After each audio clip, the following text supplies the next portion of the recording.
So we are starting with Cambridge O-Level, the paper 1. It's latest October, November 2024, paper 1, variant 1. And we have in total, we have 40 multiple choice questions altogether. And all question carry equal marks altogether. Right. Let's move on. Let's Yes, sir. start with the first question. A crane lifts a heavy load at a steady rate. Which unit is suitable for the output power of crane's motor? Now, this is pretty obvious. We know the formula for, we know the unit for power, and Yes, sir. it's watts, right? Hmm. So it could be, I mean, it could be multiples of watt, for example, kilowatts. It could be, megawatts, for example. Those are just multiples, right? Uh, it could be milliwatt as well. Let's say we have a really small motor that has a power of milliwatts. It could be as well. But these kilo and mega and milli, they're not really changing the unit. They're just multiples. So altogether, that stays watt. Okay, so the unit is, it's not Newton. Newton is actually the unit for force. So it's not Newton. It's not Newton per second. Force. It's not kilowatt hour is actually the unit for energy.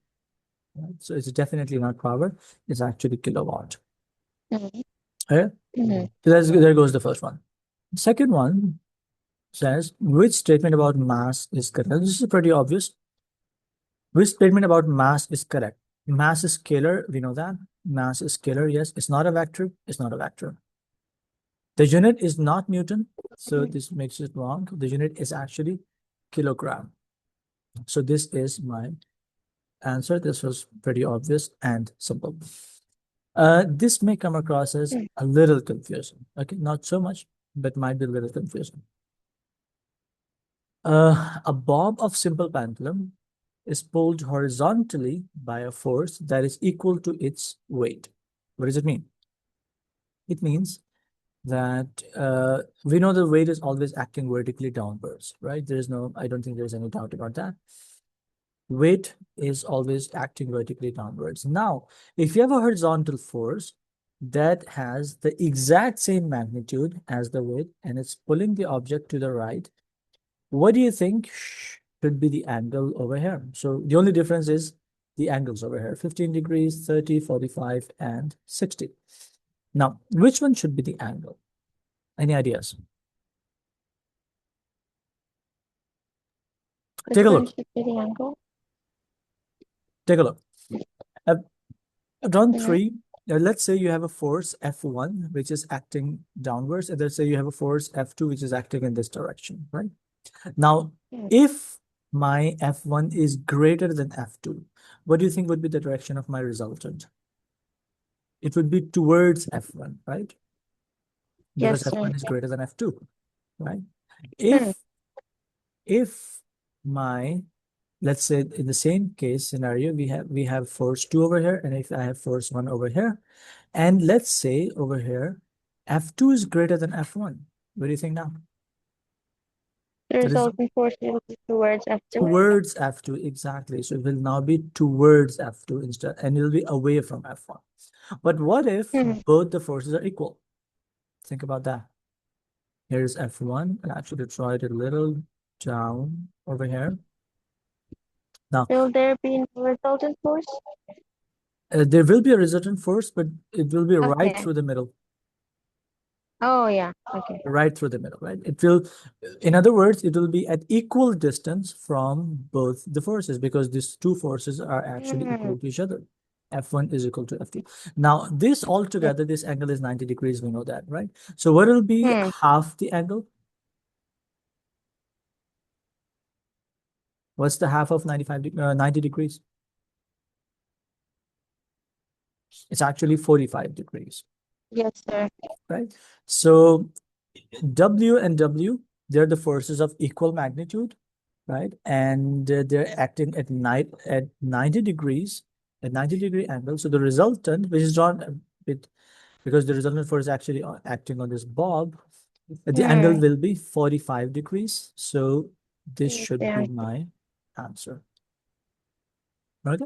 Over here, this would be the case if W1 is greater. This would be the case if Again, W1 is greater. This would be the case if the horizontal force is greater. Right? But they're not balanced, right? But the magnitude is equal to each other. So the resultant force will be right through the middle at an angle of 45 degrees. Okay, so my answer is C. Next. A student takes 20 minutes to walk from X to Y at a speed of 3 kilometers per hour, right? So let's try to make a sketch of this. I'll draw it over here. X to Y, right? X to Y at a speed. So over here, the speed is 3 kilometers per hour. I'm going to write kph. Hope it's fine. And then it takes a 90-degree turn. So let's suppose it is a 90-degree turn. And then it gets to the point Z at a speed of, she turns 90 degrees at Y and walks at a speed of 4 kilometers per hour. So over here, the speed is 4 kph instead of 3 kph. Speed is 4 kilometers per hour. Okay, so speed is 4 kilometers per hour. Should I make it a bit bigger? Okay. Right. And it took 15 minutes.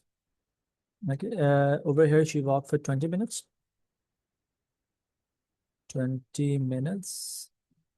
The time is 20 minutes. You can convert this into seconds. Actually, you don't have to. You have to convert this into hours, actually. And over here, the time is 15 minutes. Okay, so I'm asked about the average speed. What's the average speed from X to Z, from X all the way up to Z? Now, if you notice, we're talking about average speed here. Now, we know that average speed is equal to total distance of the time. Exactly, it is actually equal to total distance divided by total time. Right. So let's work out the total distance. I don't know the distance. I don't know the time. I only know the time and the speed, right? But I can work out the distance. So distance of X and Y will be equal to, I mean, from the formula of distance, we can tell speed is equal to distance divided by time. So distance is equal to just speed multiplied by time, right? So speed is 3 multiplied by time is 20 divided by 60, right? 20 minutes divided by 60 minutes. I'm actually doing it, trying to convert it into 1 hour. So what am I going to get? I think this will cancel out to, this is 1/3. I think this should be, can you run it in the calculator? 20, this would be 1/3. So I think this would be 1 kilometers if I'm not wrong. Okay, can you work it out by yourself as well? And distance from Y to Z is again distance divided by time. So if you focus on Y to Z, here, the speed is 4 kilometers per hour and the time is 15 divided by 60. So what will you get? I think 4 times 15 would be, can you write in the calculator? Let me know the distance real quick.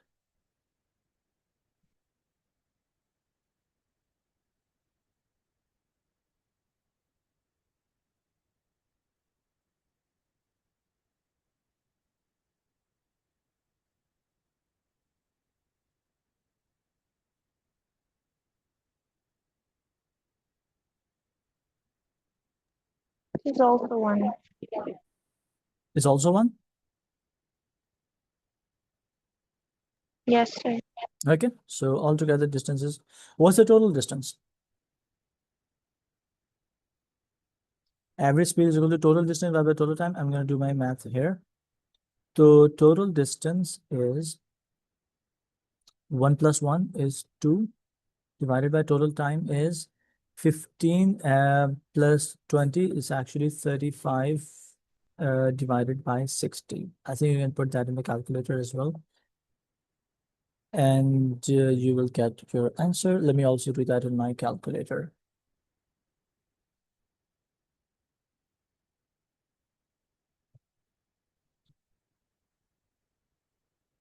So that should be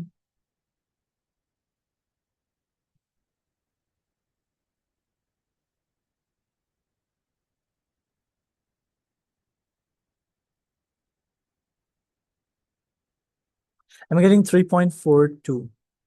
Yes, sir. I also got 3.42. Also got 3.42. That is the answer. Good. So 3.4 B is your answer. Hmm. A car is at rest by a traffic light. When the light changes to green, the car starts moving. The graph represents the motion of the car. The car has a constant acceleration. So this is important. The car has a constant acceleration, right? Normally on the x-axis, most of the times we have time on the x-axis, right? On the y, on the x-axis. So on the x-axis we have time. So A and B would be wrong. What do you Yes, sir.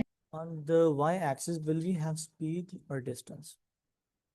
Now, in a speed time graph, if you have a S and T graph, you have a straight line like this. This represents constant acceleration. The speed is Hmm. increasing constantly, right? While this represents constant acceleration. But the same thing, constant acceleration on a dt graph, on distance time graph, it will present like this. Yes.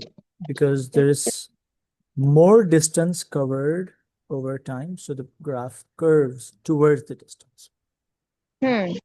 So I think that we should have not speed, but the distance on the y-axis. Yes, sir. Okay. Hmm. All right. Let's move forward. So I think I'll have to zoom out a little on my screen for this. One sec. I hope you can see. I hope you can see now. Yeah. Oh, yes, sir. Check. Yeah. So an object falls without a resistance. So without a resistance. What do you know? What do we know about free fall?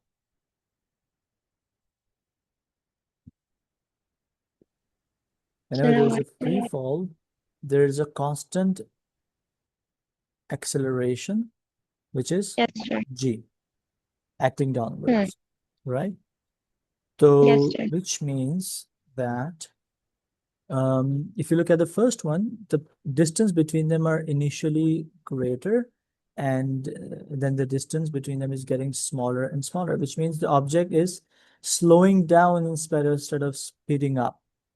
So Yes, this sir. object is slowing down, which is definitely not true.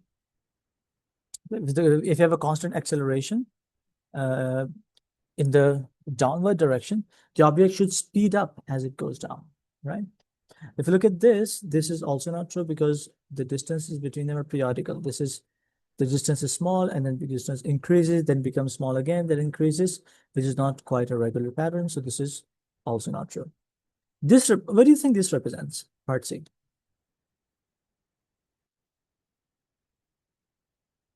It represents constant speed because the Hmm. distances between them, equal distance covered in equal intervals of time. So that's constant speed. That's not acceleration.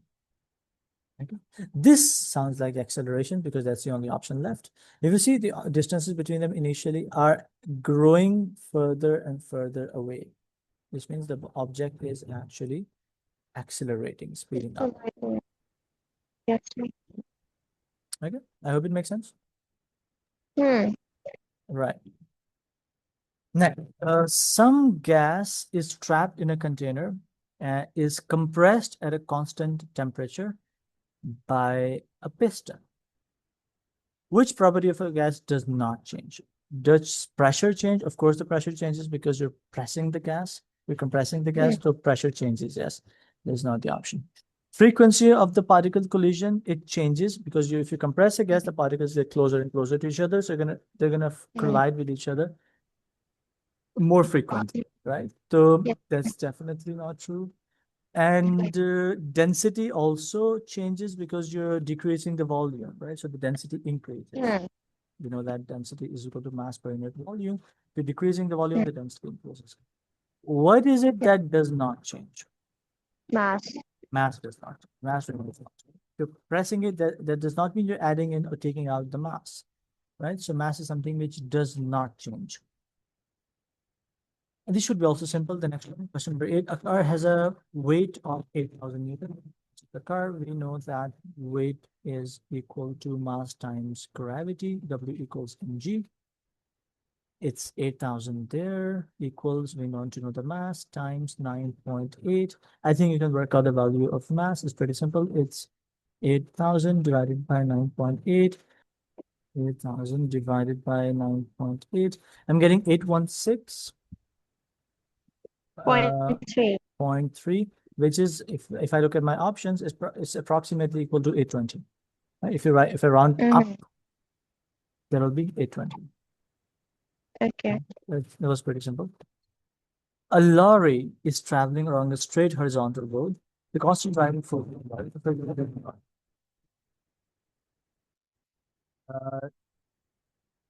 The constant driving force of the lorry is 80 kilonewton. So that's 80 kilonewton that's trying to take the lorry forward. And there is a resistive force, 20 kilonewton. Okay, if it says resistive force, we automatically know that we have to take the direction opposite to the direction of motion. Let's say the lorry is moving in this direction. So 20 kilonewton is directly force, is the resistive force which is acting in the opposite direction. Now, what's the resultant force? We know the resultant force is 80 minus 20, which will be 60 kilonewton, right? So yes, it's either this or this. Now, if you have a net force in a certain direction, we have a net force in this direction. What happens when you have force? It produces acceleration, right? And then, of course, it's a positive force plus 60 Newton plus 60 kilonewton. So it's going to produce a positive acceleration in the yes, sir. direction of motion. So it's not deceleration, it's actually acceleration. So my answer is A. Okay. I hope it's not so bad. A cyclist uses brakes on a bicycle. Energy is transferred from the kinetic store to the thermal store. What causes the transfer of energy? So if you're applying the brakes, what's going on? Think about it. Try to imagine. If a bicycle is moving and it applies the brakes, what causes the bicycle to stop is actually the friction between the brake and the tire of a bicycle. And that is actually leading to the transfer of energy from the kinetic energy, which is due to the motion of the bicyclist, to the thermal energy, which eventually heats up the tires. So that's actually friction. Any confusion? I think it's simple, right? The No, sir. friction is leading to the energy transfer. Now, the next is, this is about Hooke's law, by the way. I'll take a quick recap of Hooke's law. Hooke's law said, I think we did this in the deformation chapter. Deformation chapter. For example, there's a spring and there's a mass attached to the spring. And if you, let's say, apply the force in this direction, the spring expands, right? Now, this direction, previously the spring was over here, right? Now the spring is over here, right? So the distance between them is called the extension. Hooke's law says, well, force is directly proportional to extension. The more force you apply, the more extension you're going to get, which makes sense, right? The harder you pull it, the further away it's going to go from its actual or the mean position. Okay. But can you keep on doing it infinitely? Can you infinitely displace an object? Can the extension be infinite? No. There will come a point where the spring can no longer be stretched, right? That point is called limit of proportionality. Limit of proportionality, right? And after that, the force is not proportional to displacement. You might have to, there will be more displacement by small force. The spring becomes deformed, right? Permanently deformed. So if you were to represent it by using a graph, let's say over here is the load, which is actually the force. And this is the load, which is actually the force. And over here we have the x means extension. Okay. So up until As long as there is a straight line, there is a relationship between force and extension. There's a linear relationship between force and extension. They're related to each other. But there comes a point when you have more extension for the force. Okay, so this point where the force and the extension are no longer proportional to each other, after this point is called the limit of proportionality. Okay.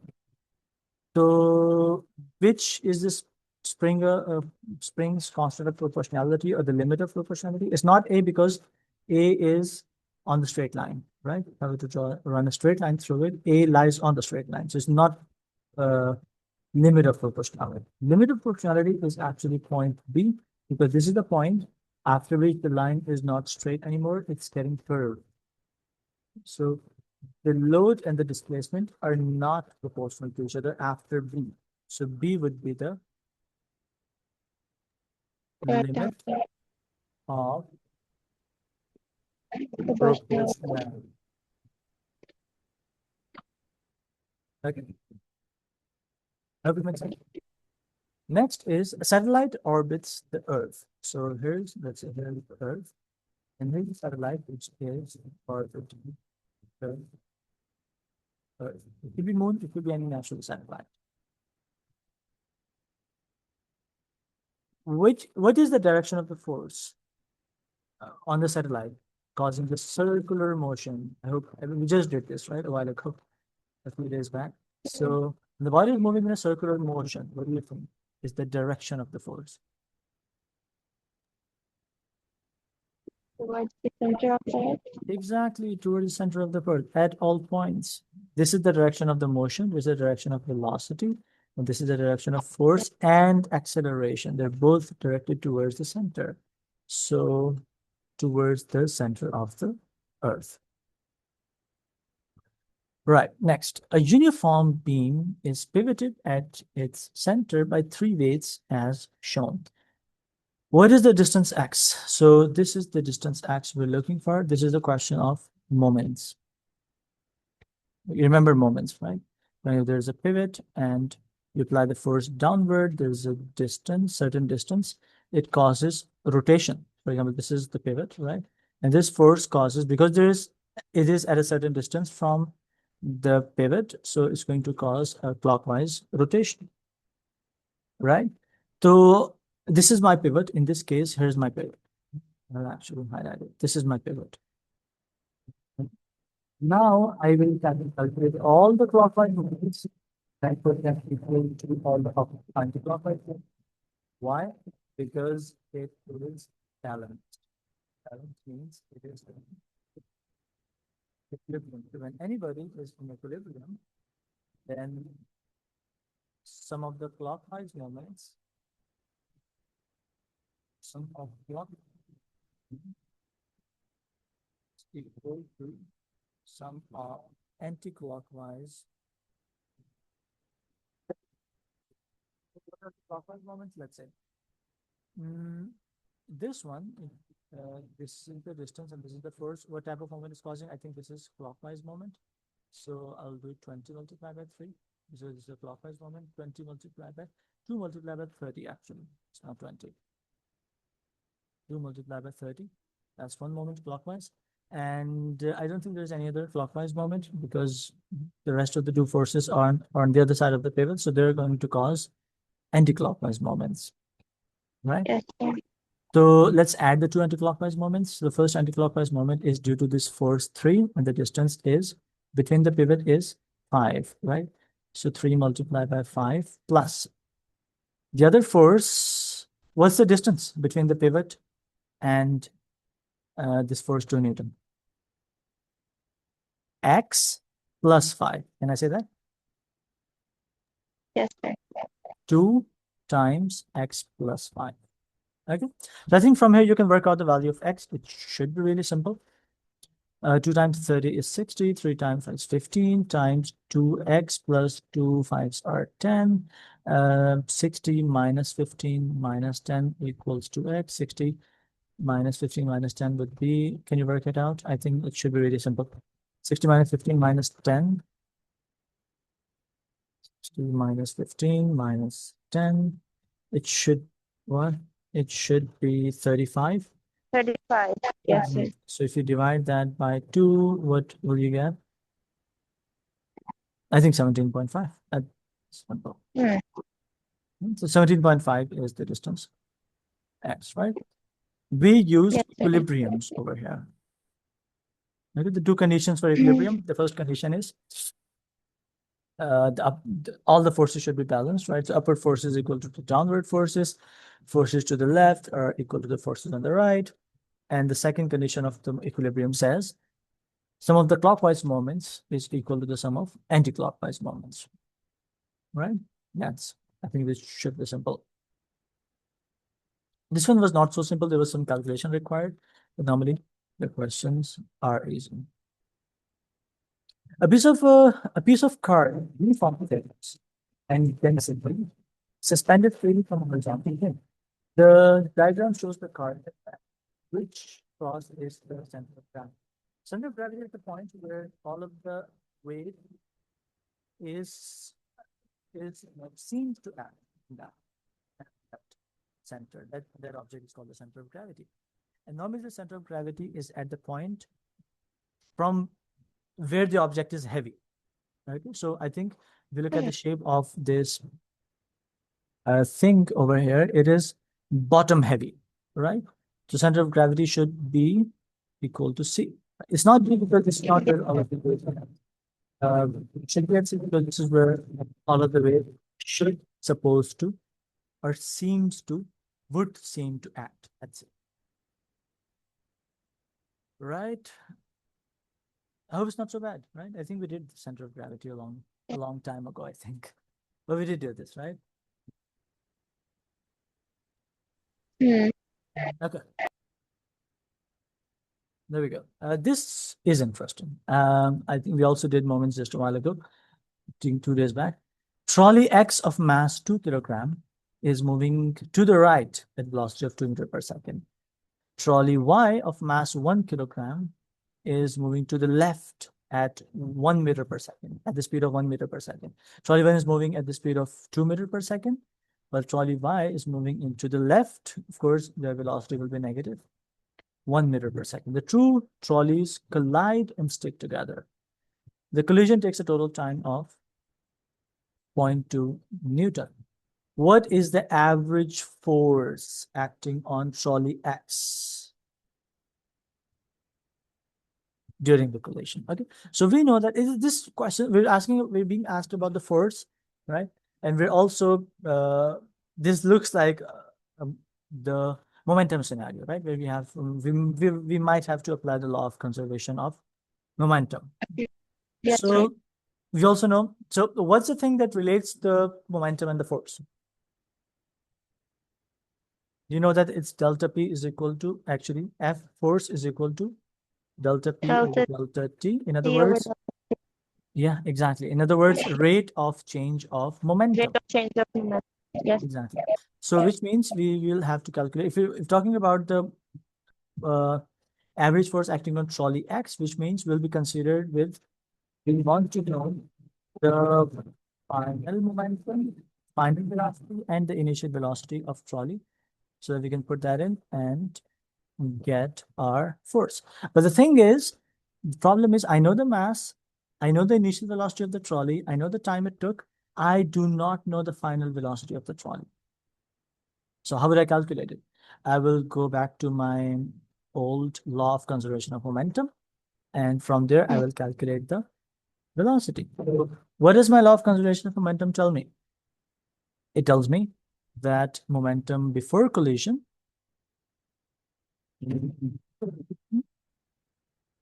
is equal to the momentum after collision, right? I'll just write before is equal to after.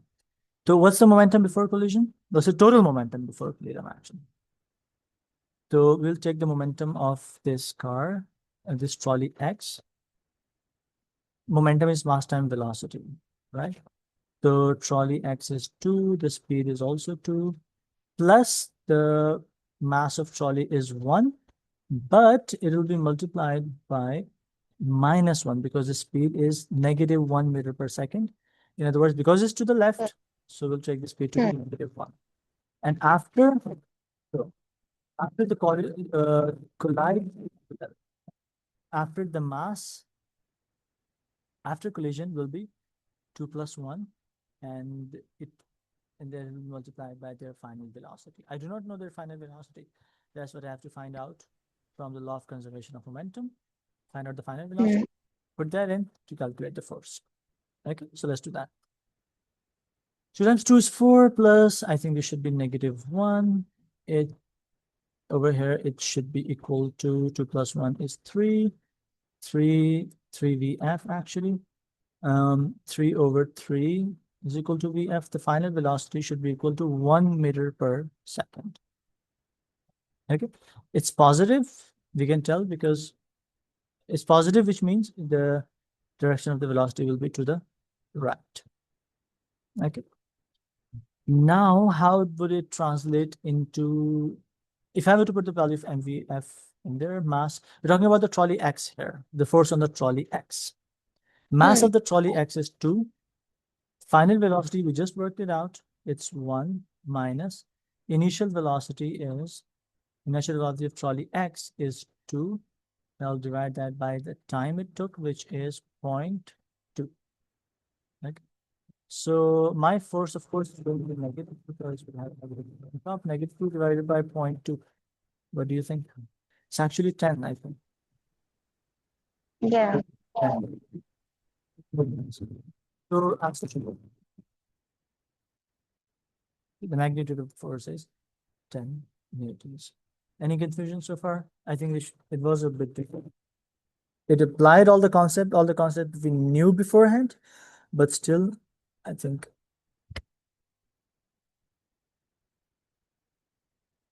Right, next. An object of mass 5 kilograms is moving at a constant speed. It has a 10 joule of kinetic energy. What's the speed of the object? I think in the very end, by the very end, I told you about the formula of kinetic energy, which is half.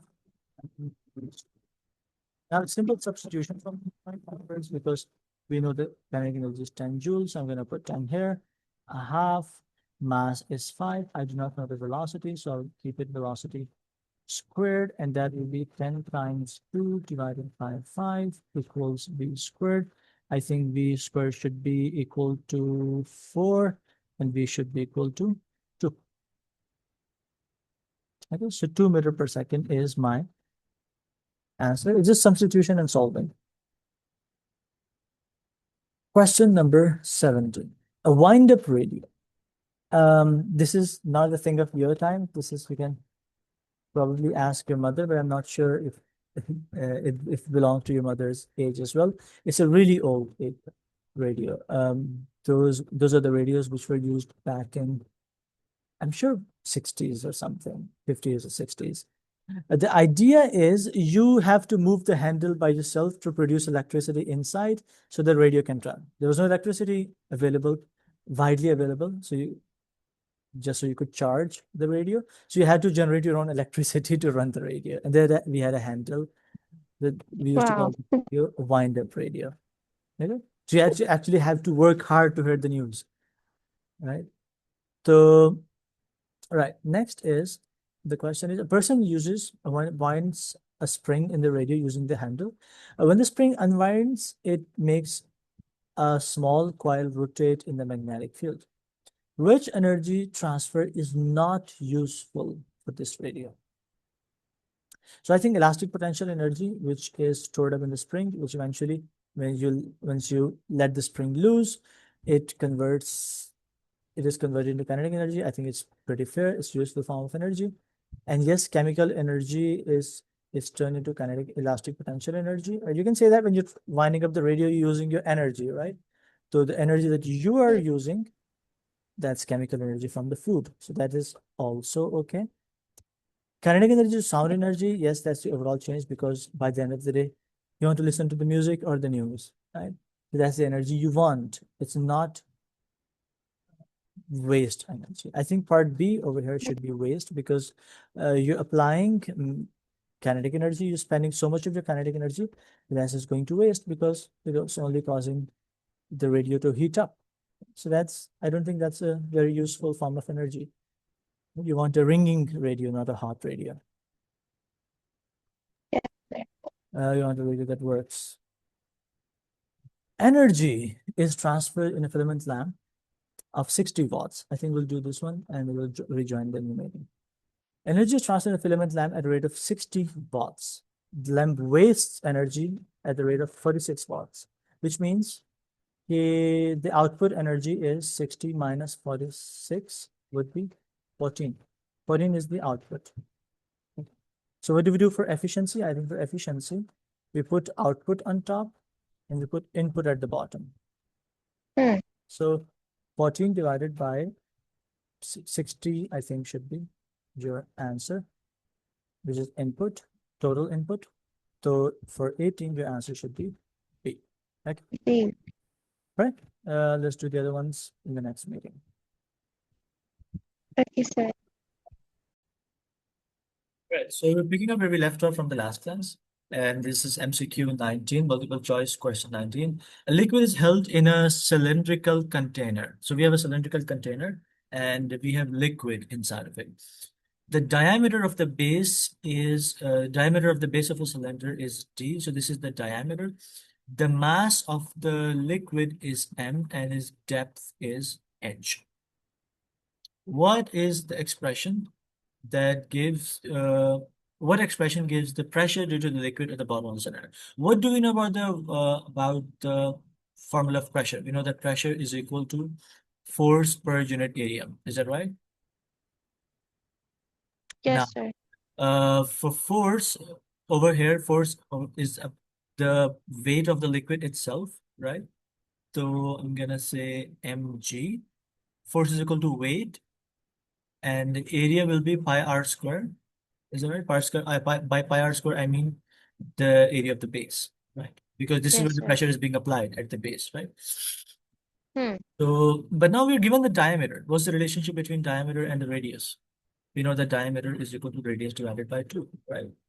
So because the reason I'm doing this, because all of them, all of these answers are in diameter. So we have to somehow find a way to convert the radius into diameter. So I think radius will be 2 times the diameter. So instead of R, I'm going to put 2D. And instead of W, I'm going to put mg divided by pi times 4 R squared. Is that right? Yes, sir. So wait a sec. No, no, diameter is not radius divided by 2. Radius is equal to diameter divided by 2. My bad, my bad. So diameter will be Radius. radius divided by 2. Yes, sir. So it will be radius is equal to diameter divided by 2 whole squared. So that will turn into mg divided by pi d squared divided by 4. This 4 will eventually land at the numerator 4 mg divided by pi d squared. So that will be the expression for the pressure, right? Well, how does this 4 come to be here? Well, you could just take this expression mg divided by pi d squared by 4, multiply the numerator and denominator by 4.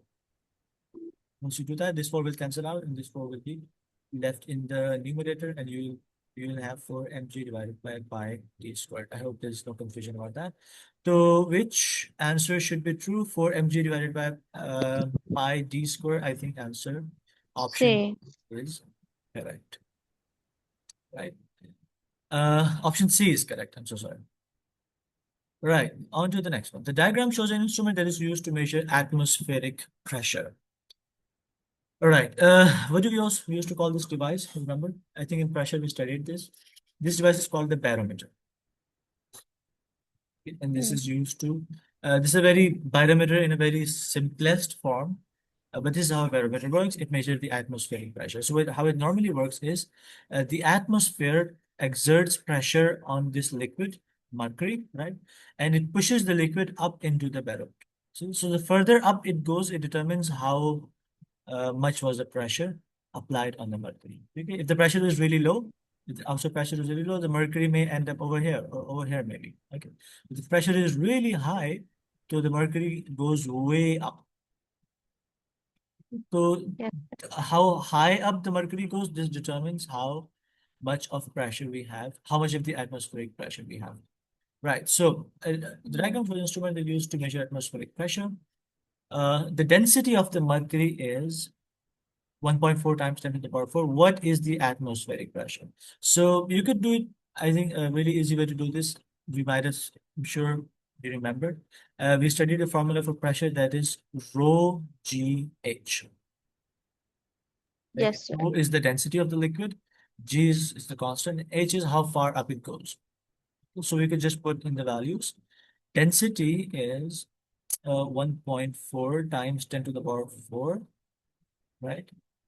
Kilogram per meter cube. These are the standard units. I'm not writing down the units. G is 9.8. We know that. How much is the height? So height is in millimeters. This is the height, 760 millimeters. What we will do is we'll convert it into, we'll take this height now. We're given two heights. We're given this height and this height. Which height will we pick from? We'll pick from this height because this is the point where the pressure is being applied. Like pressure is not applied over here. This is the point where pressure is being applied. So we'll take the height from here. 760, it's millimeters. You have to convert it into meters because everything else is in meters. So that will give me 760 multiplied by 10 to the power negative 3. Let's run it in the calculator real quick and let's see what do we get. This is what I'm getting. If I do all the calculation, 104272 pascals. Yes, sir. Pressure will be in pascal. 104272 pascals, right? If I were to convert it, because if you look at the answers, all of the answers are in kilopascals, right? So Hmm. what do you do in order to convert from pascals to kilopascals? I think you divide it by 1,000. So if you divide it by 1,000, you'll be left with 104 kilopascal. Divide by 1,000 Hmm. means moving the decimal point 3 points backward, right?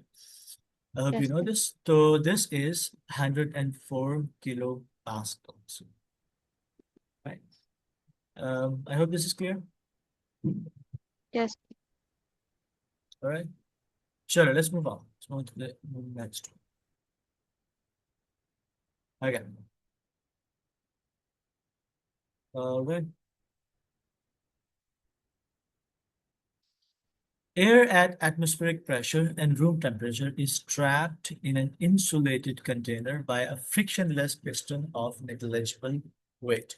Air can be the air can be compressed by placing the masses on top of the piston. So you can compress the air. The more masses you put in on top, the more you'll be able to compress the air. Okay. The mass is 10 kilograms and pacing is a mass of 1 kilogram actually is placed on the piston and the volume of the trapped air decreases from 100 centimeter cube to 90 centimeter. So think about this for a while. If there is, we put in the mass of 1 kilogram and that is leading to an increase or decrease in the volume of 10 centimeter cube. 10 centimeter cube. That is the decrease in volume. Do you think if I were to double the mass, do you think would it double the decrease as well? Would the volume be decreased by 20 meter cube? Yes or no? Think about it. Think about it in terms of the kinetic particle theory. Like think about, for example, if I apply pressure on it, the volume decreases, right? If I further apply the pressure, the same pressure, would it lead to the same decrease in the volume or not? Think about it for a while. Hmm.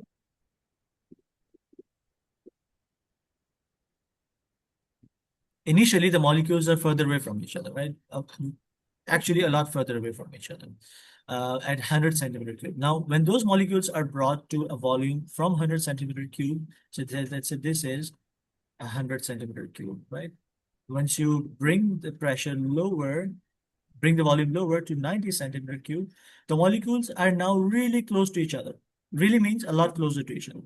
Now, putting on the exact same mass on top would not lead to a similar decrease in the volume. It will not be 80. If you put in a mass of another 1 kilograms on top, it will not decrease down to 80. The reason being because the molecules, the further away from molecules are from each other, it's easier to compress them. But when they get compressed, it becomes harder and harder to compress them even further. Okay? It doesn't get easier, it gets harder, right? So which statement is correct? And adding another 1 kilogram mass decreases the volume by of the air less than 10 centimeter cube. This statement is correct because adding another 10 kilogram of mass would not lead to a decrease of 10 centimeter cube, but it will lead to a decrease which is less than maybe adding another 1 kilogram of mass would lead to the uh, volume being maybe 95, right?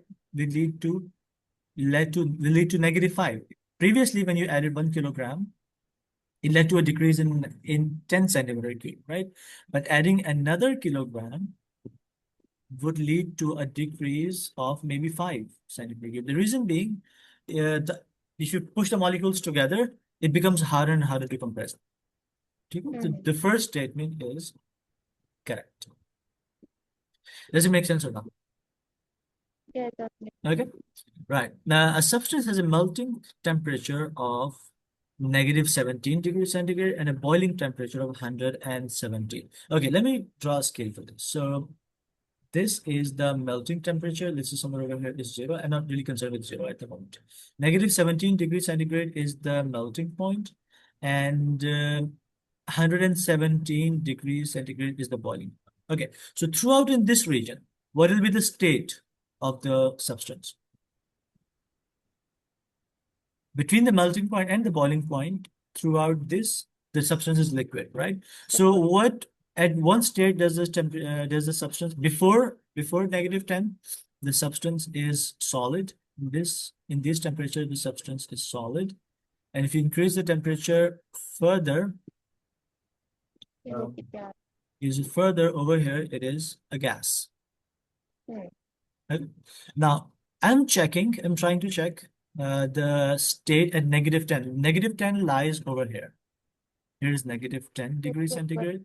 And I'm wanting to check at 110 degrees. Of course, it is pretty obvious that at these temperatures, at both of these temperatures, the substance is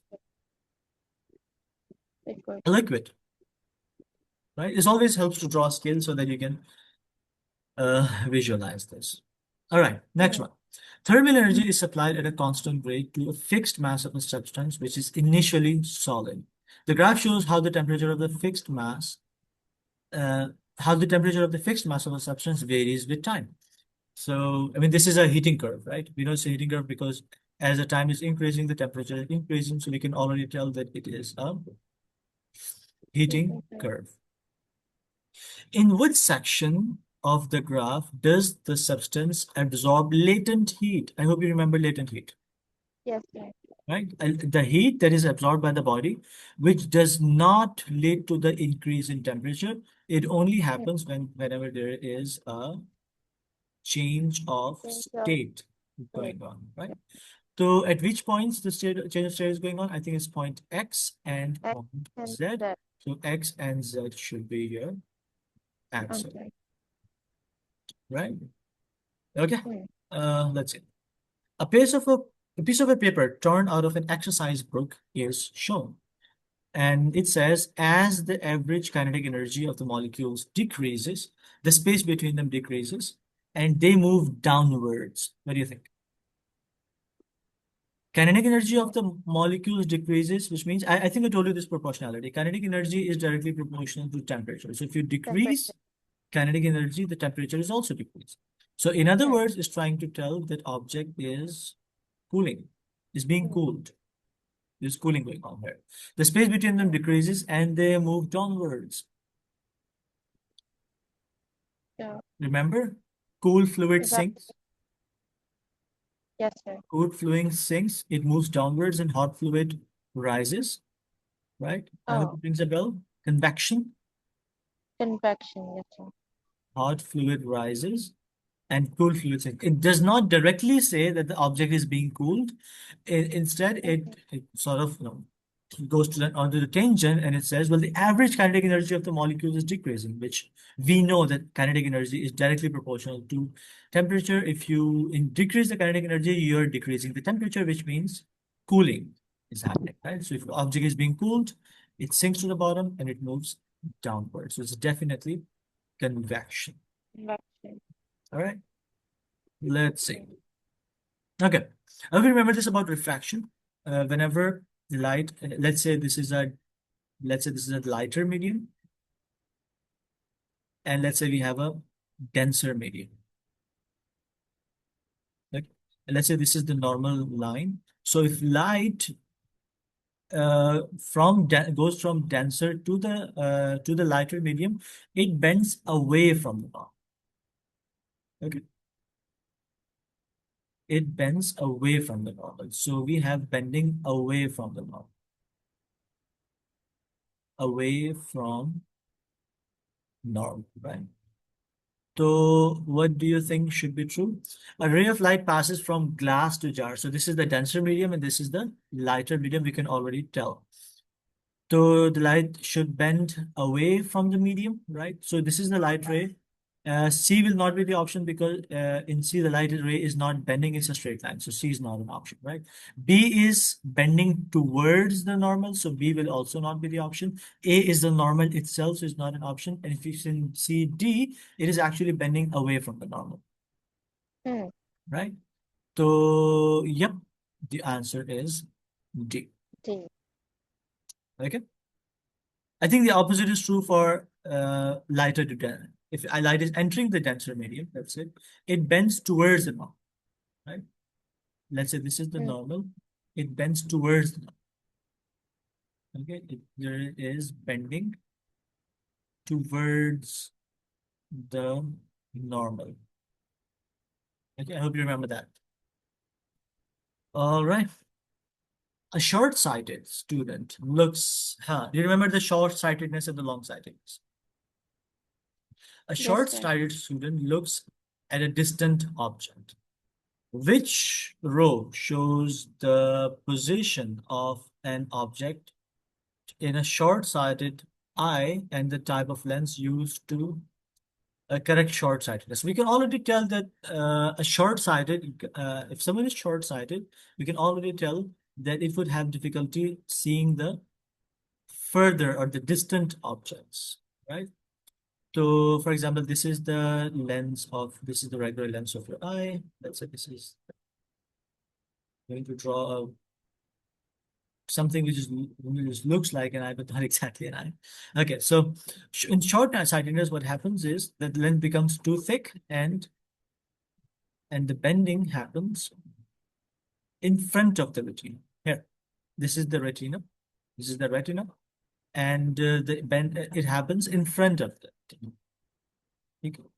So which option should be correct? In front of the retina, right? And how do we Mm. correct it? Well, we put a diverging lens over here. So if we were to put a diverging lens over here, so it diverges incoming rays a bit, right? Diverges them a little, so that they can, once they eventually converge, uh, one second. Uh, it diverges a little. And once it enters here, it diverges a little, and then they will be able to converge at the retina, and something like this, right? So, what lens do we use? We use a diverging lens to correct short-sightedness. So the answer is A. Okay.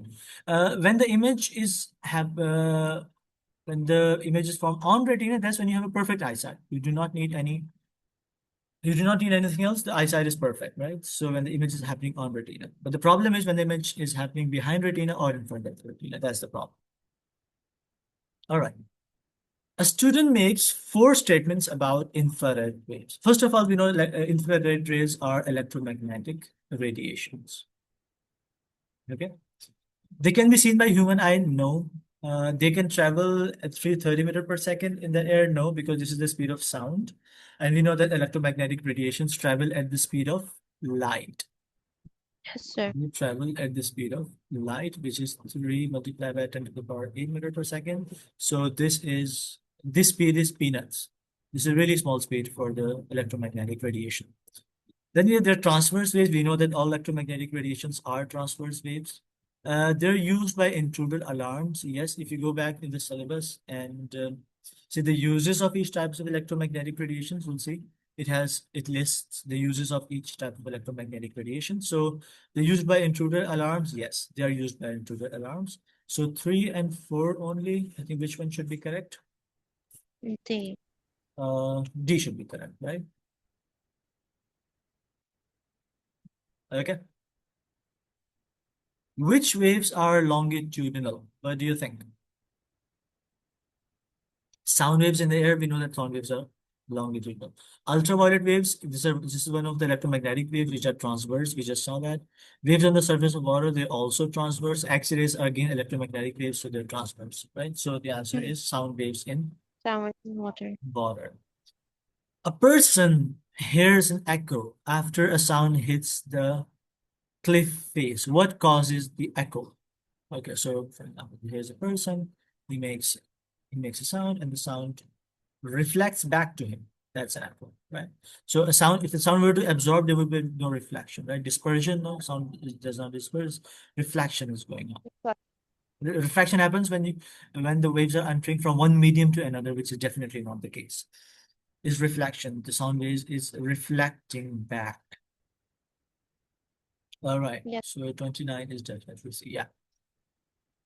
Okay, a plastic strip is rubbed with a cloth and the plastic becomes negatively charged, right? So whenever there's rubbing, whenever two things rub each other, what happens is, whether there is rubbing going on between two objects, there is a transfer of electrons. If you were to produce a static charge, there's a transfer of electrons because electrons are the only things which can be transferred from one object to another, right? Protons cannot transfer themselves, of course, we know that they have fixed positions and everything. So only the transfer of electrons. So anybody who says transfer of protons is wrong. Like, which object becomes negatively charged? The plastic becomes negatively charged, which means it has gained electrons. Okay, which statement explains this? Transferred from Earth, of course. We have only two objects, cloth and plastic. So Earth is not even in the equation. Transferred from cloth to plastic, that is right, because plastic is the one who gained electrons and cloth lost its electrons. So the answer should be D. Okay. Why is it not say electron move from the side of the plastic to? No, they not travel in sides, they travel head to head with each other at the point of through the point of contact. Right. This one is, I think, the simplest one. Two parallel conducting plates are charged. The upper plate is positive, the lower plate is equal size but negative. So we know that positive charge, it originates, electric field, it originates from the positive, it ends up in the negative. So they both are obviously wrong. Originates from the positive, ends up in negative. So C should be your answer. D is the other way around, so D is incorrect. Which quantity is defined as electrical work? Electrical work done by moving a unit charge around a complete circuit. Now here comes. This is one of those scenarios where the battery provides, if you talk about electrical circuits, right? The energy provided by the battery to do a complete round trip across the circuit, that energy is called the EMF. Energy given to per coulomb of charge, energy per unit charge. So for example, I think you remember this. There was Mr. Coulomb who used to leave the 1 coulomb of charge, who used to leave the battery with a lot of energy, right? And then he would continue to spend the energy. Most of the energy is spent across the bulb, right? For example, it leaves with 1 coulomb of charge. Let's say it leaves with 10 joules of energy, right? So it spends almost 8 joules of energy across the bulb and 2 joules across the path. And when it ends up over here, it is with practically has lost all of the energy, right? So across a round trip, when we're talking about across the round trip, we're talking about the EMF. Okay. We're talking about the electromotive force, the EMF of the battery. Now, why is it not potential difference? It could also be potential because they both have the unit potential difference is also volts, electromotive force is also volts. The reason that it's not potential difference is because potential difference is measured across any 2 points in a circuit. any 2 points in a circuit, circuit. right? When we say, when you're talking about a complete round trip, we're talking about the EMF. Okay. When you're talking about across a specific appliance or across any two sections, then we'll say, well, it's the it's the potential difference, right? So the question is about around a complete circuit. So answer is electromotive force and not the potential difference. Okay, I hope Yes. it makes sense. Hmm. Four 1.5-volt cells are connected in a circuit as shown. The switch is closed. What is the reading of the voltmeter? What do you think? Well, first of all, if you look at the arrangement of the cells, right? If the cells are arranged like this, they complement each other. Okay, positive, negative, positive, negative, positive, negative. In other words, they are connected back to back. So when they're connected back to back, their EMFs add up. So for example, if each cell is 1.5 volts, if each cell is, let's say, 1.5, so it will be 1.5 plus 1.5 plus 1.5 if they are connected back to back. But is it the case over here? I don't think so. This is connected back to back, so this is 1.5. This is connected back to back with this, so this is 1.5. But they are connected in opposite. So they will cancel out each other's effect. It'll be negative 1.5, the other one will be positive 1.5, so they will cancel out each other. Because the effect of this part of the circuit is cancelled out, and 1.5 plus 1.5 is 3 volts. So altogether, reading on the voltmeter will be 3 volts altogether. Okay, I think we learned this in that part. What was it? I think combination of the EMFs, right? And we Yes, sir. combine the EMFs together. Right. Next, two resistors are connected in series with a battery, as shown. The readings on 3 voltmeters, V0, V1, and V2, and the currents I0, I1, and I2 are shown. I see. So we have reading across this one is actually measuring the EMF of the batteries, right? And say, so V0 is equal to this overall potential difference is distributed across these two resistors, right? So V1 plus V2 will be equal to V0. So which means K, option B and C are correct. Now, what about the current? What do we know about, is the circuit in series or in parallel? If you follow just the circuit itself is in series. Hmm. The circuit itself is in series, which means that the current does not change. The same current which leaves from here is the same current entering the first resistor, which is the same current entering the second resistor, which is the same current ending up on the other end of the circuit, right? So Sir. I naught is equal to, is it equal to the sum of I1 and I2? No. I naught is equal to I2. You could have said I1 as well, because I naught, I1, and I2 are basically the same things. So our answer is B, D. right? This was, I think, simple. All right, let's see. The current in a home computer varies between 0.4 amperes and 1.2 amperes when the computer is connected to the mains supply. Which rating is most feasible, most suitable?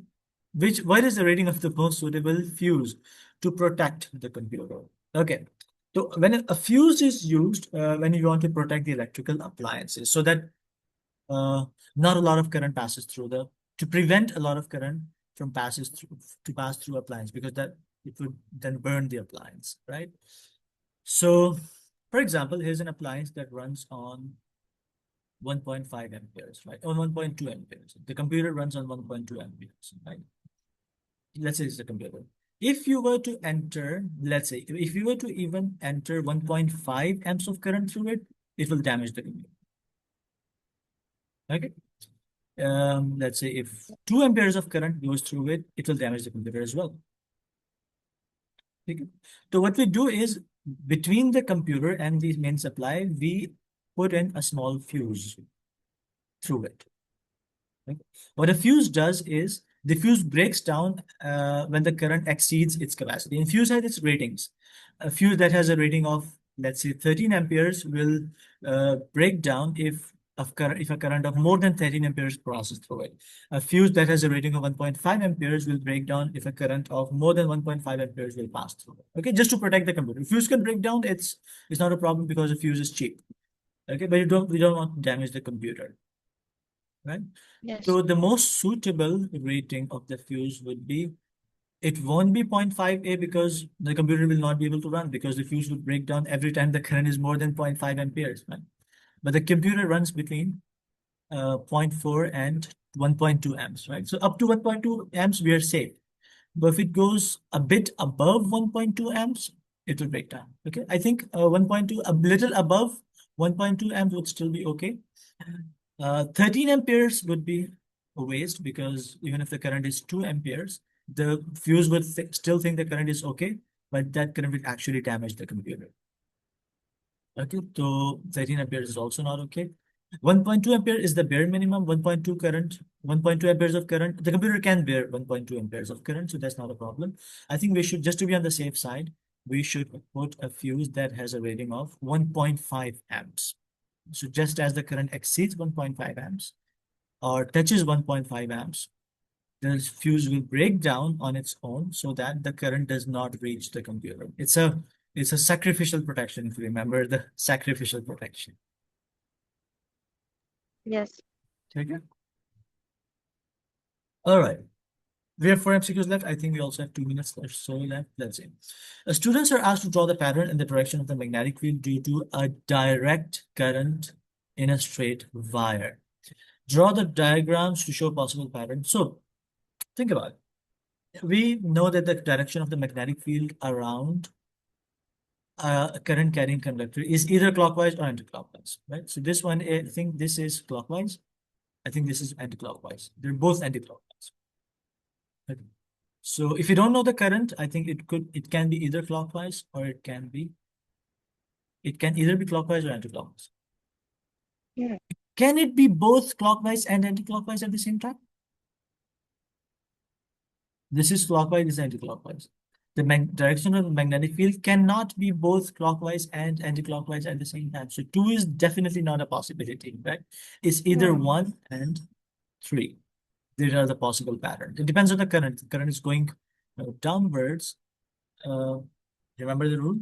The right-hand thumb rule. If the current is going downwards, it thumb points to the direction of the current. Then the curling of the fingers will give you the direction of the magnetic field. Over here, I think the current is going upwards. If you don't know the direction of the current, I think they're both fine, but 2 is definitely not fine because magnetic field can have only one direction. So I think this would be 1 and 3 only. 1 and 3. All right. Oh, this is the most baby question ever.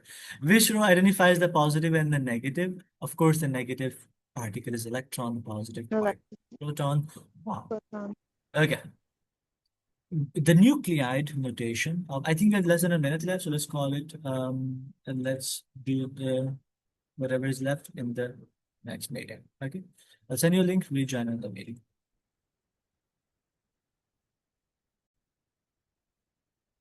Okay, question number 38. A nuclide notation of a certain isotope element is R and on top and below the atomic mass. अच्छा आपको पता है ना कि ऊपर जो number होता है atomic mass का होता है and the number below is atomic number, right?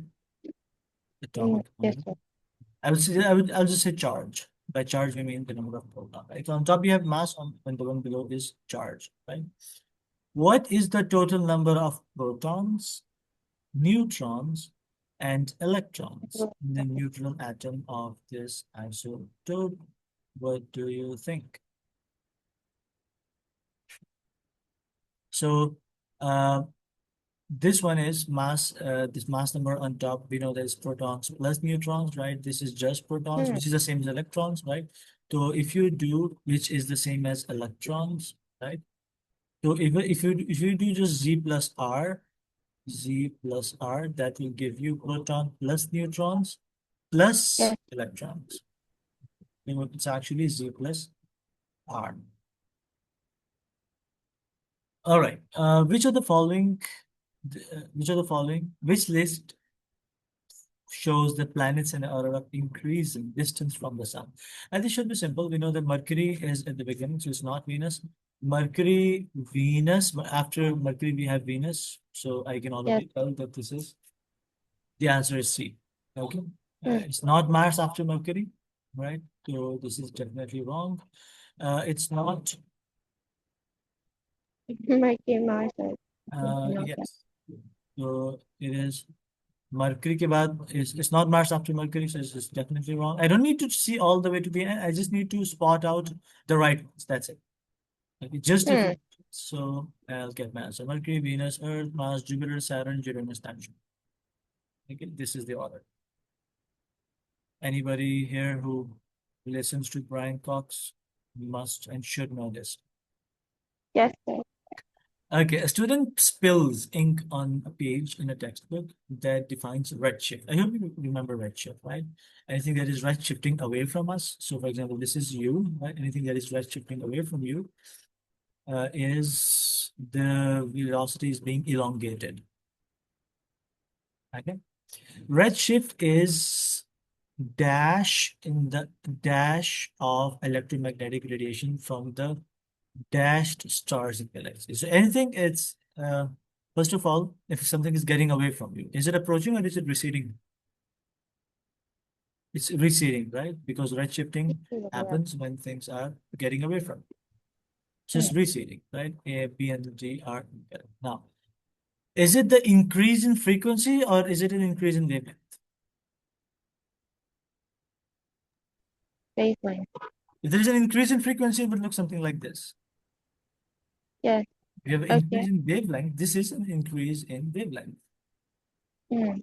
Increase in wavelength, right? So increase in wavelength. This not increase in frequency, so this is wrong. Increase in wavelength. So C Wavelength. is your answer. Answer. And that's how we are done. I'm hoping this should be really simple for you.